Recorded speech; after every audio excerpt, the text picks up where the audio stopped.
फिरौन तब बिल्कुल कंगाल था, दिवालिया था, कर्ज में डूबा हुआ था। कर्ज चुकाने के डर से वह घर में छिपा रहता। इसी वजह से एक एक करके लेनदार फिरौन के घर आने लगे। फिरौन बहुत चालाक और धोखेबाज था। सिर्फ धोखेबाज ही नहीं बल्कि बड़ा ठग था, इसलिए कि वह घर में रहते हुए भी दरवाजा खुला रखता था ताकि लेनदार समझे कि घर में कोई नहीं है। दिन ब दिन लेनदार वहाँ आते लेकिन फिरौन को न देखकर लौट जाते। फिरौन अकेले सोचने लगा, मैं कब तक खुद को इस तरह छिपा सकता हूँ? मुझे खुद को साबित करना ही होगा। उस समय मिस्र आर्थिक दृष्टि से दुनिया में सबसे ऊपर था। फिर फिरौन लेनदारों के डर से रात के अंधेरे में बलक से मिस्र की ओर छिपते हुए निकल पड़ा। पूरी रात सफर करने के बाद वह आखिरकार मिस्र पहुंच गया। थोड़ी दूर चलने के बाद उसकी मुलाकात उसके दोस्त हमान से हुई। हमान ने उसे देखते ही पूछा, प्रिय दोस्त, तुम यहाँ क्यों हो? तुम्हारी क्या हालत है? तब फिरौन ने कहा, दोस्त हमान, मैं बड़ी मुसीबत में हूँ। लेनदारों के डर से भागकर यहाँ आया हूँ। मैं पूरी तरह से कंगाल हूँ, चारों ओर कर्ज में डूबा हूँ। अब मुझे किसी काम की जरूरत है। तब हमान ने कहा, फिरौन, मेरी भी यही हालत है, मुझे भी किसी काम की जरूरत है। इसके बाद फिरौन और हमान काम की तलाश में निकल पड़े। थोड़ी दूर चलने के बाद वे भूख और प्यास से बेहाल हो गए। दूर से उन्होंने देखा कि एक आदमी तरबूज के खेत में तरबूज काट रहा है। फिरौन और हमान धीरे धीरे उस तरबूज के खेत के पास जाकर बोले, चाचा जान, हम बहुत भूखे हैं, क्या हमें कुछ तरबूज खाने को देंगे? यह सुनकर उस आदमी ने उन्हें तरबूज खाने दिया। दोनों ने पेट भरकर तरबूज खाया और संतुष्ट हो गए। फिर उस तरबूज के खेत के मालिक ने उनसे पूछा, मैंने तुम लोगों को पहले कभी नहीं देखा, तुम कौन हो और कहाँ से आए हो? तब फिरौन ने कहा, हम परदेसी हैं, बलक से काम की तलाश में आए हैं। तरबूज के खेत के मालिक ने सोचा कि उसे भी काम करने वालों की जरूरत है, इसलिए उसने उनसे कहा, क्या तुम मेरे पास काम करोगे? हमान ने कहा, बिल्कुल, हम काम करेंगे। तब तरबूज के खेत के मालिक ने कहा, मेरे पास काम करना है तो ईमानदारी से करना होगा, चोरी नहीं की जा सकती। फिरौन बड़ा धोखेबाज था, इसलिए उसने चालाकी से कहा, मैंने जीवन में कभी झूठ नहीं बोला और चोरी तो दूर की बात है। इस तरह चालाकी से फिरौन और उसका दोस्त हमान तरबूज के खेत के मालिक का दिल जीतकर काम पर लग गए। अगले दिन से फिरौन और हमान तरबूज लेकर बाजार जाने लगे। बाजार में तरबूज ऊंचे दाम पर बेचते और मालिक को ज्यादा मुनाफा दिखाते। इस तरह उन्होंने और भी ज्यादा मालिक का दिल जीत लिया। काफी समय बीत गया। एक दिन फिरौन ने उस खेत के मालिक से कहा, चाचा जान, आप तरबूज पीस के हिसाब से हमें बेचें, इससे आपको और ज्यादा मुनाफा होगा। खेत के मालिक ने उसकी बात मान ली। इसके बाद फिरौन अगले दिन फिर बाजार में तरबूज बेचने ले गया। वह तरबूज पीस के हिसाब से खरीदता, कभी कभी कुछ तरबूज चोरी भी करता और बाजार में तरबूज को काटकर टुकड़ों में ऊंचे दाम पर बेचता। इस तरह चालाकी से फिरौन ने बहुत पैसा कमा लिया। एक रात फिरौन ने अपने दोस्त से कहा, हमान, अगर हम सिर्फ तरबूज बेचते रहे तो जिंदगी में कुछ नहीं कर पाएंगे, हमें कुछ और करना होगा। उस समय एक अद्भुत घटना घटी।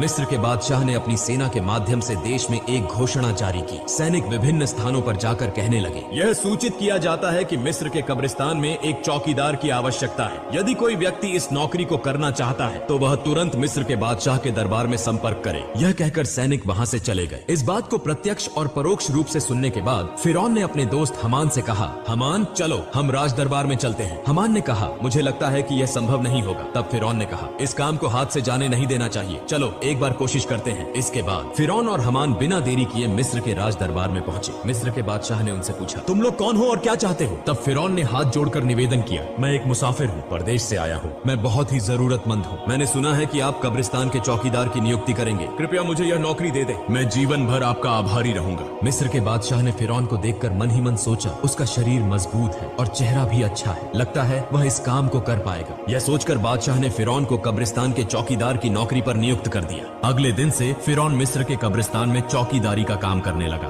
दिन रात वह कब्रिस्तान के गेट पर खड़ा रहता। पास ही एक छोटे से कमरे में उसका दोस्त हमान और वह दोनों साथ रहते थे। एक रात कुछ लोग एक मृत शरीर को दफनाने के लिए आए, लेकिन फिरौन ने उन्हें रोक दिया। उसने उन्हें कब्रिस्तान में प्रवेश नहीं करने दिया। तब उन्होंने पूछा, मामला क्या है? आप हमें लाश दफनाने से क्यों रोक रहे हैं? दरअसल फिरौन बड़ा धोखेबाज और ठग था। उसने चालाकी से कहा, क्या आप नहीं जानते, मिस्र के बादशाह ने नया कानून बनाया है, अगर किसी को लाश दफनानी है तो उसे एक सोने का सिक्का देना होगा। उन लोगों ने फिरौन की बात पर विश्वास कर लिया और उसे एक सिक्का देकर लाश को दफना दिया। इस तरह यह खबर फैल गई कि लाश को दफनाने के लिए एक सोने का सिक्का देना जरूरी है। इसी तरह फिरौन धोखाधड़ी करके बहुत पैसा कमाने लगा। उस समय एक अजीब घटना घटी। मिस्र में अल्लाह का कहर शुरू हो गया। चारों ओर कॉलरा और चेचक की बीमारी से बड़ी संख्या में लोग मरने लगे। कुछ लोग लाश को दफनाने के लिए कब्रिस्तान आए। तब फिरौन ने और भी चालाकी से कहा, मिस्र के बादशाह ने नया कानून बनाया है, अगर कोई व्यक्ति कॉलरा या चेचक से मरता है तो उसे 2 सोने के सिक्के देकर ही इस कब्रिस्तान में दफनाया जाएगा। फिरौन ने धोखाधड़ी से सभी से सोने के सिक्के लेकर बहुत सारा पैसा कमा लिया। इस तरह पूरा साल बीत गया। इसके बाद फिरौन ने अपने दोस्त से कहा, हमान देखो, मैंने 2 बोरियां पैसे कमा लिए हैं, लेकिन अब ये पैसे हमें मिस्र के बादशाह के पास ले जाने होंगे। यह सुनकर हमान चौंक गया। उसने कहा, फिरौन क्या तुम्हारा दिमाग खराब हो गया है? तुमने पैसे कमाने के लिए इतनी मेहनत की, सबको धोखा दिया और अब आखिर में ये पैसे बादशाह को देने जा रहे हो। फिरौन ने कहा, हमान धैर्य रखो, मेरी चालाकी धीरे धीरे सामने आएगी। इसके बाद बिना देर किए अगले दिन फिरौन और हमान 2 बोरियां सोने के सिक्कों की लेकर मिस्र के बादशाह के दरबार में पहुंच गए। मिस्र के बादशाह ने उनसे पूछा, क्या बात है, तुम लोग बोरियां लेकर राज दरबार में क्यों आए हो? तब फिरौन ने कहा, जहां पनाह, मैं 2 बोरियां सोने के सिक्कों के साथ आया हूँ। यह सुनकर बादशाह के मंत्री ने उन्हें डांटते हुए कहा, तुम्हारी हिम्मत कैसे हुई कि तुम मिस्र के बादशाह के सामने खड़े होकर पैसों का घमंड दिखाओ? तब मिस्र के बादशाह ने पूछा, इतने सारे सोने के सिक्के तुम्हें कहाँ से मिले और तुम इसे यहाँ क्यों लाए हो? तब फिरौन ने कहा, जहाँ पनाह, जो लोग मृत लाश को दफनाने आते थे उनसे मैं 1 सोने का सिक्का लेता था। इसके अलावा इसमें मेरी तनख्वाह के पैसे भी शामिल हैं। मेरा असली मकसद यह है कि मिस्र में पिछले 2 साल से जो गरीब लोग कर नहीं चुका पाए, उनकी ओर से मैं ये सोने के सिक्के आपको दे रहा हूँ। कृपया उनकी कर माफी कर दीजिए। यह सुनकर वहाँ मौजूद सभी लोग हैरान रह गए। मिस्र के बादशाह उसके इस कार्य से प्रभावित हुए और उस पर विशेष ध्यान देने लगे। अगले दिन से पूरे मिस्र में यह खबर फैल गई कि एक कब्रिस्तान का चौकीदार ने मिस्र के गरीब लोगों का 2 साल का कर चुका दिया है। पूरे मिस्र के लोग कहने लगे, इतना अच्छा इंसान पूरे मिस्र में दूसरा कोई नहीं हो सकता। अगर यह व्यक्ति हमारे देश का बादशाह होता तो हम कितने सुखी होते। इसी तरह पहले मिस्र के बादशाह और फिर मिस्र के लोगों का दिल जीत लिया। इसके बाद काफी समय बीत गया। एक दिन मिस्र के बादशाह का वृद्धावस्था के कारण निधन हो गया।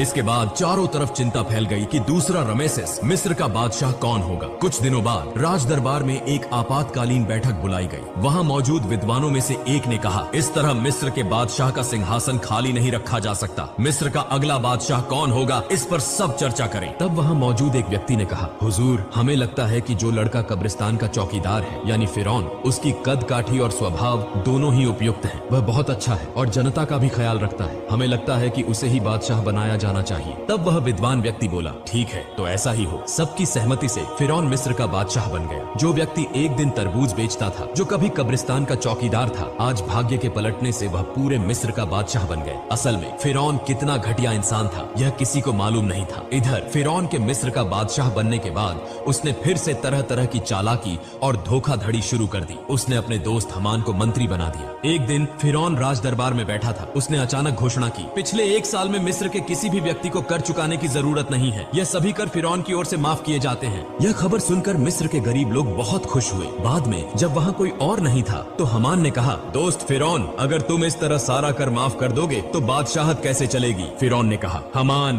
धैर्य रखो, इसके बाद मैं ऐसी चाल चलूंगा कि जीवन भर हम ही पूरे विश्व के बादशाह बने रहेंगे। ऐसी कोई ताकत नहीं होगी जो हमें हरा सके। इसके लिए योजना बनानी होगी। इस बात को कहकर वे दोनों एक एक करके चले गए। अगले दिन से पूरे मिस्र में फिरौन का नाम चर्चित होने लगा। इसी समय हमान ने फिरौन को बुलाकर कहा, मित्र फिरौन, अगर तुम जीवन भर बादशाह बने रहना चाहते हो तो तुम्हें कुछ काम अवश्य करने होंगे। तब फिरौन ने पूछा, वो काम क्या है? इसके बाद हमान ने एक एक करके सब कुछ बताया। फिर फिरौन ने राज दरबार में एक आपातकालीन बैठक का आयोजन किया। फिरौन ने कहा, आज से पूरे मिस्र में कोई शिक्षा व्यवस्था नहीं होगी। सभी पाठशालाएं बंद कर दी जाएंगी। फिरौन ने शाही फरमान दिया, मिस्र के किसी व्यक्ति को शिक्षा लेने और देने की अनुमति नहीं होगी। यदि कोई इस आदेश का उल्लंघन करता है तो उसे मौत की सजा दी जाएगी। पूरे मिस्र में जो लोग छोटे छोटे पत्थरों की मूर्तियां बनाकर पूजा करते थे, उन्हें आदेश दिया गया कि वे उन मूर्तियों को तोड़कर केवल फिरौन की मूर्ति की पूजा करें। इस प्रकार थोड़े ही समय में फिरौन के डर से लोगों ने पढ़ाई लिखाई बंद कर दी और पूरे मिस्र के लोग अल्लाह को भूलकर अज्ञानी और अंधविश्वासी बन गए।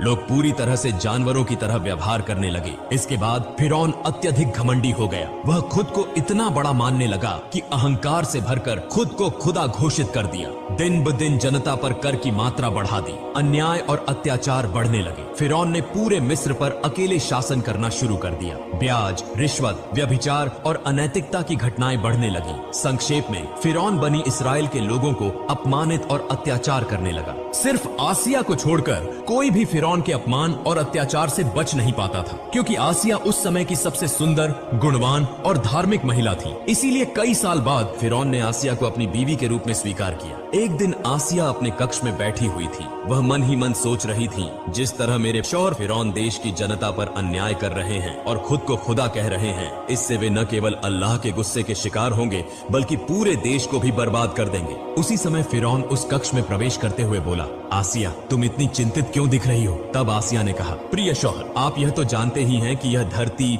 चांद, सूरज, आसमान और जमीन सब कुछ महान अल्लाह ताला ने बनाया है। इसलिए चाहे इंसान कितनी भी शक्ति प्राप्त कर ले, वह एक छोटा सा कीट भी नहीं बना सकता। इंसान नश्वर है, एक दिन सबको इस दुनिया को छोड़कर जाना होगा। इसलिए आप खुद को खुदा कहना बंद करें और अल्लाह के रास्ते पर वापस लौट आएं। यह सुनते ही फिरौन बहुत गुस्से में आ गया और आसिया को डांटते हुए बोला, आसिया अगर यह बात कोई और कहता तो मैं उसे मार डालता। जिस तरह सबने मुझे खुदा मान लिया है, तुम्हें भी मुझे खुदा मानना होगा, वरना तुम्हारा हाल भी उन्हीं की तरह होगा। यह कहकर फिरौन वहां से चला गया। उधर आसिया बहुत चिंतित हो गई। उनके पास कुछ भी करने का विकल्प नहीं था। उनकी आंखों से आंसू बहने लगे। इस तरह कई दिन बीत गए। फिर एक दिन फिरौन अपने कक्ष में आराम कर रहा था। आधी रात में उसने सपना देखा कि बनी इस्राएल की दिशा से एक विशाल आग का गोला आ रहा है जो पूरे मिस्र को जलाकर राख कर रहा है, लेकिन बनी इस्राएल के लोगों को कुछ भी नहीं हो रहा। यह स्वप्न देखकर फिरौन तुरंत जाग गया। फिरौन ने देर न करते हुए अगले दिन देश के विभिन्न हिस्सों से बड़े बड़े ज्योतिषियों को राज दरबार में बुलाया और अपने स्वप्न के बारे में बताया।